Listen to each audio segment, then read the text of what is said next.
Es la Eucaristía del viernes, en la segunda semana del tiempo de Pascua. Como viernes nos hemos guardado refugiado en el Sacratísimo Corazón de Jesús. Ojalá que podamos cumplir con todos los requerimientos para que a su vez Él cumpla con todas sus promesas y en esa armonía entre nuestra humanidad y su divinidad podamos vencer los retos que nos presenta nuestra humanidad para alcanzar algún día participar del reino de los cielos. Reza con poder durante esta Eucaristía para que puedas encontrarle un sentido espiritual a tu vida, para que aprendamos tú y yo a pasar por el mundo haciendo siempre el bien, trabajando para eliminar conflictos y buscando cualquier forma y manera de que el reino de los cielos ya empiece a hacerse presente entre nosotros. Mira qué bonita la liturgia de la palabra de hoy. Otra vez la primera lectura del libro de los Hechos en el capítulo 5, versos 34 al 42. Aparece un personaje, Gamaliel. Es un personaje muy importante realmente. Era jefe maestro de los fariseos. De hecho, este fue el maestro de Saulo de Tarso, más tarde San Pablo, y se le consideraba fuera de Jesús como el gran maestro, el más grande quizá de todos los maestros de Israel. Bueno, pues había un conflicto. ¿Qué hacemos con los apóstoles? Son desobedientes, no nos obedecen, le pedimos que no prediquen y siguen predicando, siguen hablando de ese Jesús de Nazaret que ellos dicen que está resucitado y encima nos están echando la culpa a nosotros de que lo matamos en la cruz. ¿Qué hacemos con ellos? Y es ahí donde se levanta la voz de Gamaliel. Uno podría pensar como una especie de voz disidente se levanta para decir que hagan lo que tienen que hacer, sí, pero tengan cuidado, sean precavidos, piensen antes de hablar. Si esto es de Dios, no nos metamos contra Dios, porque contra Dios no podemos. No juguemos sucio a la obra de Dios, es lo que está pidiéndole Gamaliel a las grandes autoridades. Si esto es de los hombres, no se preocupen, porque así como nació, se va a morir. Y acto seguido da dos ejemplos. Ese tal Judas el Galileo, que se levantó, hizo una revuelta, pero al poco tiempo todo eso desapareció, y el tal Teudas, que le pasó exactamente lo mismo. Se levantaron, la gente los siguió, creyeron en ellos, eran falsos mesías, y esas historias, aún hasta nuestros días, las podemos contar. Todavía siguen apareciendo falsos mesías, falsos profetas, falsos sacerdotes, falso todo. Entonces hay que discernir en lo que está pidiendo Gamaliel. Pero de todo lo que dice, es eso lo más importante. Si esto es de Dios, no nos metamos contra Dios. No olvides que tú y yo, bautizados, católicos prácticos, separados para Dios, estamos puestos en el mundo para hacer el bien. Esa es la meta que tenemos. Materia caída, condición humana, pecaminosos, pues sí, pero tenemos que justamente evitar ese pecado y crecer en santidad. Que tu vida entera, la mía también, día a día sea un añadir al plan de salvación, nunca restar. Por lo tanto, como dice Gamaliel, a ellos hoy, cualquier cosa que vayas a decir y a cualquier persona que se lo vayas a decir, piensa primero. No sea que de verdad hagamos una catástrofe, simplemente por lucirnos, por exhibirnos, por parecer los más, y en fin de cuentas creamos esa división, esa catástrofe en el seno de la iglesia, y entonces la gente de afuera no pueden decir lo que tendrían que decir de nosotros. ¿Qué es lo que tendrían que decir? Dice la palabra: mira cómo se aman. Eso es lo más hermoso del texto. Sin embargo, si nos peleamos, si nos discutimos, si nos hacemos daño, si hablamos espaldas, pues ya no se aman tanto. El testimonio no es el que Cristo quiere que demos siempre y en todo momento. Esa primera lectura termina diciendo que los azotaron por lo que habían hecho, los reprimieron, pero los dejaron ir. La actitud de ellos es lo que es realmente importante, porque dice, se fueron contentos, felices por haber sufrido aquel ultraje.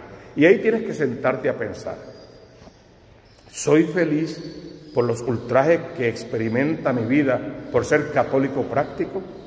¿O soy un infeliz por los ultrajes que por mi lengua, por mi culpa, por mi causa sufren mis hermanos en la iglesia? Es lo que tengo que presentarme. ¿De qué lado estoy yo? ¿De los que tienen la bienaventuranza porque cumplo con lo que Cristo pide y eso llena mi corazón de paz y de felicidad? ¿O yo soy el problema y no la solución? ¿Para qué preguntamos eso? Para convertirnos si lo necesito, y todos necesitamos convertirnos un poquito todos los días, para convertirnos y simplemente decimos siempre ser mejores personas. Una cosa pido al Señor, eso buscaré, que es habitar en la casa del Señor. Si hemos repetido hasta el cansancio que Dios no cohabita con el pecado, y yo soy experto en pecar, sembrar cizaña, hablar mal, decir mentiras, vicios, cochinos y rastreros, infidelidad a mi pareja y a mis hijos, falta de fe, falta de oración, apariencia, hipocresía, mentira, doble vida. Soy un experto. Y Dios no cohabita con el pecado. Y mi corazón es una cloaca, pues no estoy buscando vivir en la casa del Señor. No vivo en la casa del Señor. Puede que pase mi tiempo ahí, pero vivir en la casa del Señor, que significa parecerme al Cristo de la gloria, estoy como que demasiado lejos de eso. Y en fin de cuentas, por sus frutos se conocerán. Nuestras obras también son muy importantes a la hora del juicio final. Y este evangelio, hay que apuntar varias cosas. Primero, es según San Juan en el capítulo 6 de San Juan, quizás el más hermoso de sus capítulos. Juan es este único evangelista que no narra la última cena, como los demás hacen, que la narran toda esquemática. Juan no narra la última cena. En su lugar pensamos que coloca este capítulo 6, que es un capítulo eucarístico completo. Cuando empiezas a ver las palabras, son las mismas palabras que usó en la última cena. Tomó el pan, lo partió, lo repartió, todo, la acción de gracias, todo como en la última cena. Esta es entonces, podríamos decir, la última cena de San Juan. Es el capítulo eucarístico. ¿Qué resalta hoy? Algo muy hermoso. Está Jesús predicando con poder como él solo solía hacer, sabía hacer. Fíjense que Jesús no tiene un reloj, no hay horario, predica y se le va el día y la noche y sigue predicando y la gente es encantadísimo de escucharlo. ¡Qué bien! Pero en este caso hay un problema, están en descampado, es que esta historia se narra varias veces con distintos detalles y uno suele casarlos todos porque a fin de cuentas es la misma historia. Es descampado, es tan lejos, es tan tarde, no hay donde comer. Oye, ven, es muy tarde, ¿cómo le damos de comer a esta gente? Y entonces, Felipe dice que hay que darle de comer, pero Andrés dice, ni un montón de dinero bastaría para que todos puedan comer. Y entonces es cuando Andrés va a decir, mira, hay un chamaco ahí que tiene unos cuantos peces y unos cuantos panes, a ver qué hacemos. Los traen y es donde pasa el misterio eucarístico. Los toma con sus manos, pronuncia la acción de gracias, los bendice, los parte y los reparte. Todo lo que sería un preámbulo a la Eucaristía. Los manda a sentar, siéntense, y ellos obedecen y se sientan. Un grupo muy numeroso. Reparte los peces y los panes, comen todos hasta saciarse y recogen canastos de sobra. Siempre en esos canastos de sobra me gusta ver los sagrarios. Me gusta ver el cuerpo de Cristo que no se desparrama, que siempre está junto. ¿Pero qué es el cuerpo de Cristo? La iglesia.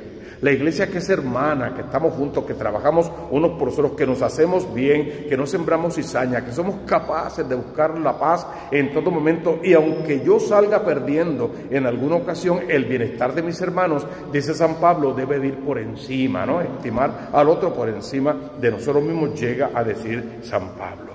En esta práctica de esta última cena, por lo menos según San Juan, lo que importa es que nadie se vaya con hambre.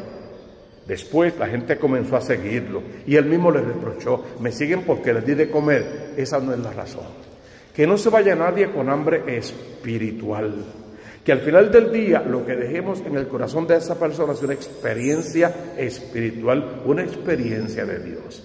Que cuando nos separemos, las dos partes estén hablando bien el uno del otro, porque hablar bien el uno del otro es hablar del Cristo que nos unifica. Y ese recoger esos canastos de sobra, ese hacer un sagrario, ese colocarlo todo junto, es la unidad indivisible de la iglesia. Dentro de lo que es una variedad inmensa, una unidad todopoderosa que viene del amor que Dios nos tiene y del que tendríamos que tributarnos nosotros unos entre los otros. Buscamos la paz que viene de Cristo, paz que el mundo no puede quitar. Rezamos para que estemos recolectados en esos 12 canastos o 7 canastos, o sea, depende la historia cuántos sean. Y que la gente al final tenga que decir, mira cómo se aman. Y estos son los verdaderos profetas, porque esta es la verdadera iglesia. Al final ese es el testimonio que tenemos que dar, porque nosotros definitivamente lo que estamos buscando es un reino, pero en el cielo. Fíjense que al final del Evangelio intentaron tomarlo para ponerlo como rey y él simplemente se escabulló. Su reino no es de este mundo. Si el reino de nuestro rey no es de este mundo, el nuestro tampoco. Si la sabiduría de nuestro rey no es de este mundo, la nuestra tampoco. Es la sabiduría del cielo, es el reinado del cielo y es la vida eterna. Reza con poder, pídele a Dios, Señor, entra en mi casa, ven a mi hogar, te lo suplico. Hazte cargo, dueño de cada miembro de esta familia. Tómalos tú, dirígelos tú. No son mis hijos, son tus hijos. No fui yo el que los liberé, fuiste tú el que los lavó con su sangre preciosa. Como aquella discusión que tuvo en el Antiguo, tenla tú también con el Señor hoy y ahora. Hazte cargo de mis hijos, de mis nietos, de mis papás, de mis hermanos, de mis sobrinos, ahijados, de toda la gente que amo y que me aman, de los hermanos de la parroquia. Hazte cargo, Señor.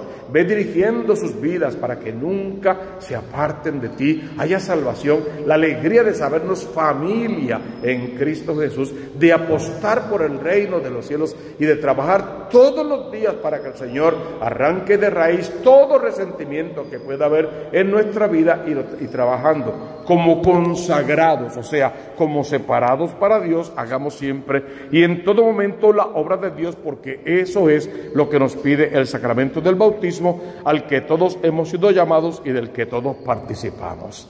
Experimente el abrazo del Espíritu Santo de Dios en esta mañana y salgamos de aquí a cumplir en todo con la voluntad de Dios.